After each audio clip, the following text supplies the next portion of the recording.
Sa mga nagtatanong po about sa aking brain tumor na natira, kasi nung inoperahan po ako ng aking doktor, meron po siyang maliit na natira. Kung ito daw po ba ay babalik or mawawala na lang.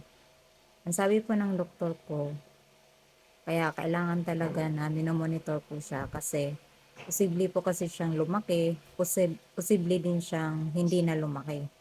Pero mas mabuti daw po na i-monitor daw po siya kasi pag yung natirang bukol na yon na maliit na yon ay lumaki daw po, ay irradiation daw po ako. Ayun, ang pinakauna ko po na MRI, yung mula nung inoperahan po ako ay una po is 6 months ang pinakauna. Tapos sumunod nun, after 1 year nung 6 months na in-MRI po ako is clear yung result. Kaya ginawa naman po ni Doc na 1 year.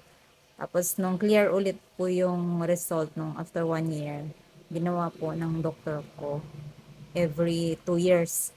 Tapos nung 2 years po, nung August na ako na MRI po ako ay clear din po ulit. Thank you Lord. Kaya after 2 years ulit po. Ayun.